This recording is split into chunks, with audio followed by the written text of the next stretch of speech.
Bonjour et bienvenue. Je me présente, je suis Zoé de Jurevis.fr. Aujourd'hui, je vais t'expliquer ce qu'est un déterminant. Alors, concentre-toi, écoute bien ce qui va suivre et tu vas voir, c'est super facile. Mais avant d'aller plus loin, pense à t'abonner à ma chaîne YouTube et active la petite cloche pour recevoir les notifications. Mais alors, qu'est-ce que c'est un déterminant ? Un déterminant, c'est tout simplement un petit mot qui accompagne le nom commun. Il se place avant le nom commun, à côté de celui-ci ou séparé par un ou plusieurs autres mots.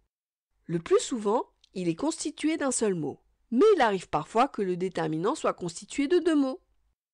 Ce sont des mots comme un, une, des, le, la, quelque, nul, aucune, etc.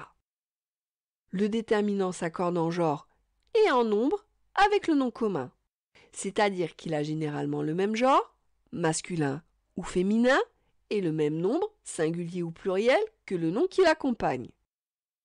Attention, certains mots ressemblent à des déterminants, mais n'en sont pas. Pour être sûr, il faut vérifier qu'ils soient bien accompagnés d'un nom commun.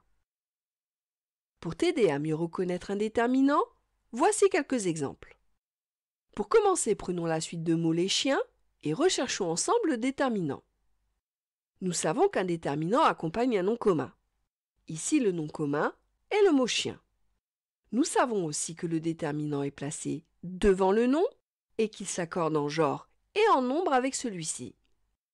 Ici, le nom commun chien est au masculin pluriel, tout comme le mot lait.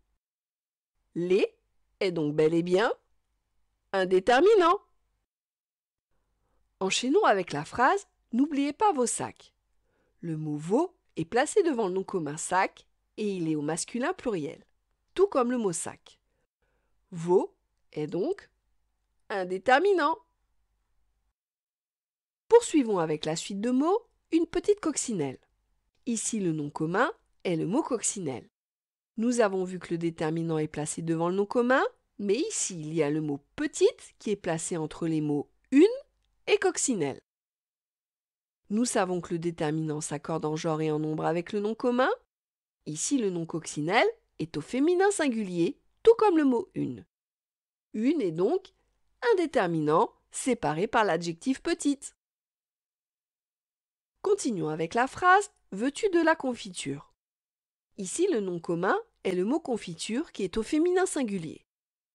Les mots de la sont placés devant le nom commun confiture. Et ils sont eux aussi au féminin singulier. De la est donc le déterminant.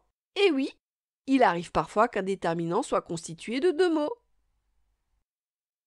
Et enfin, pour terminer, prenons la phrase « Je ne les connais pas ». Ici, il y a un piège. Le mot « les » n'est pas accompagné d'un nom commun.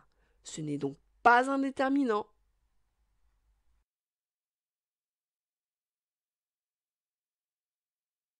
C'est facile, non? Alors, souviens-toi. Un déterminant, c'est tout simplement un petit mot qui accompagne le nom commun. Il se place avant le nom commun, à côté de celui-ci ou séparé par un ou plusieurs autres mots. Le plus souvent, il est constitué d'un seul mot, mais il arrive parfois que le déterminant soit constitué de deux mots. Ce sont des mots comme un, une, des, le, la, quelque, nul, aucune, etc.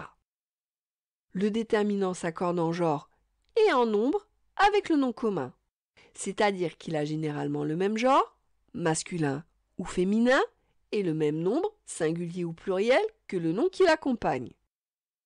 Attention, certains mots ressemblent à des déterminants, mais n'en sont pas. Pour être sûr, il faut vérifier qu'ils soient bien accompagnés d'un nom commun. Maintenant, tu sais reconnaître un déterminant. Alors, n'hésite pas à venir t'entraîner sur le site jurevis.fr. Tu pourras y télécharger gratuitement les fiches de cours et d'exercices. Et si tu as aimé cette vidéo, clique sur j'aime et partage-la avec tes amis. À présent, je te propose d'étudier une autre leçon de français avec moi. Et pour ça, c'est très facile. Il te suffit simplement de cliquer sur le lien qui est sur cette vidéo. Et sinon, je te dis à très bientôt pour une nouvelle leçon.